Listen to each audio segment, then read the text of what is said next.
Bonjour encore. Welcome back to the third episode of Cooking with Madame.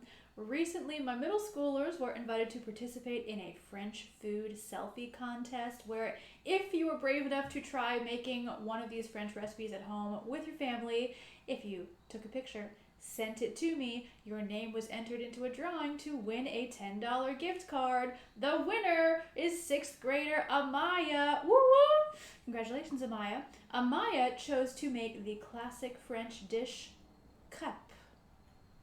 We have not yet seen on this show how to make crêpes together, so in honor of Amaya's victory, let's look at that recipe today.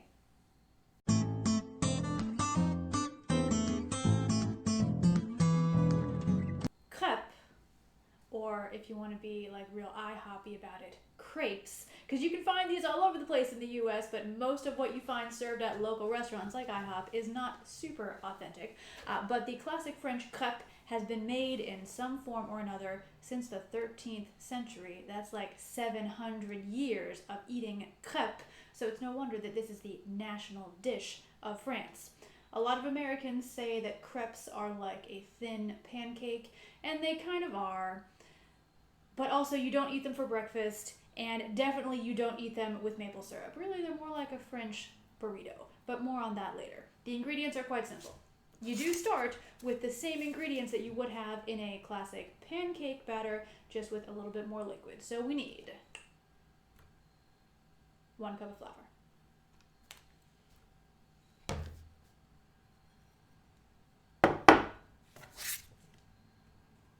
half cup milk,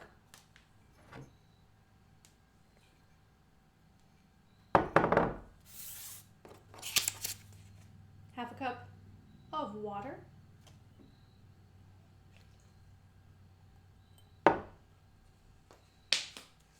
a pinch of salt, tiny pinch, like a quarter of a teaspoon pinch, 2 tablespoons of melted butter, which I forgot to get out of the microwave, so my lovely assistant's going to hand that to me right now, and 2 eggs.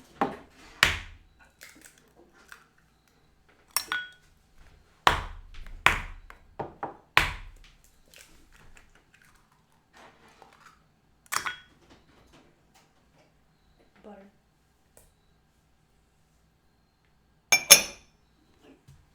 Whisk until smooth and creamy.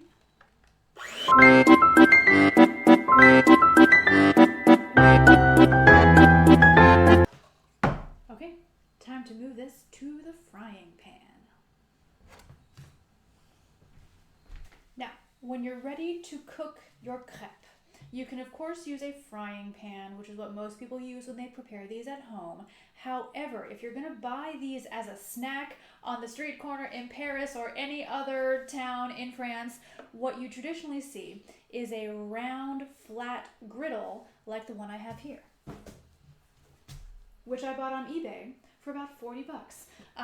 Anyway, so if you're using one of these traditional griddles, here's how this is going to work. Take a scoop of your batter, deposit it in the middle of the pan,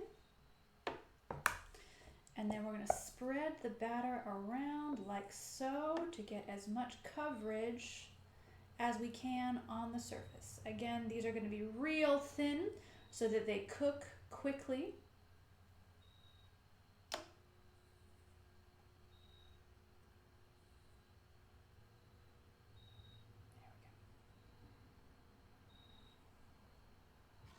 That looks good. Now we sit back and wait.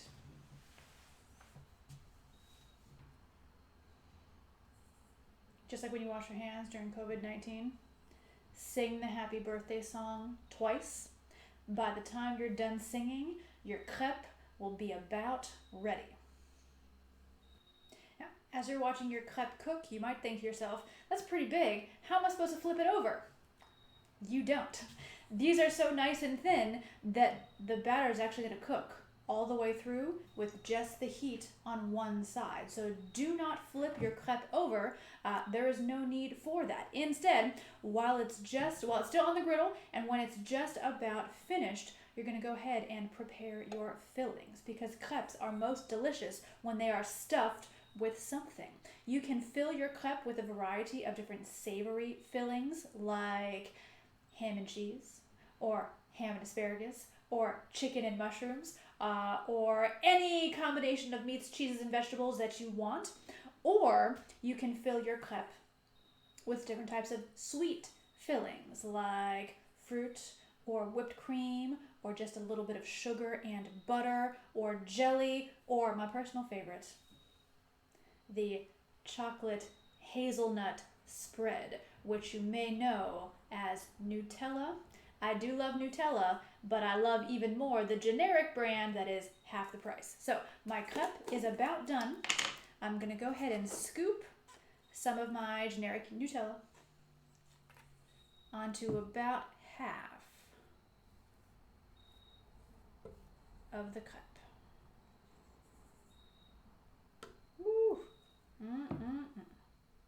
Look at all that chocolate.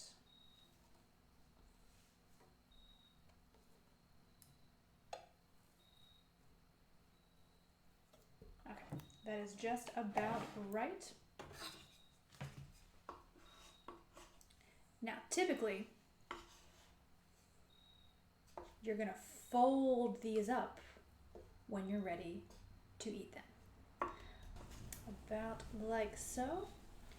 Fold it in half once, and then fold it again. Woo-hoo-hoo. As you can see, it's just a little bit toasty brown on the outside. And if you were buying this from a vendor in Paris, at this point, they would scoop it off into a napkin, hand it to you, and you would take off walking down the street with it and just take a big old bite. This is one of the few snacks in France that most people actually would enjoy with their hands.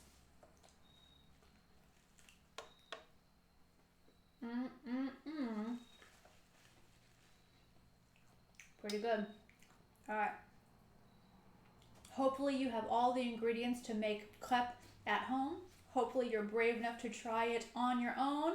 Let me know how it goes. Thanks for tuning in. Merci. Au revoir. À la prochaine. Bye bye.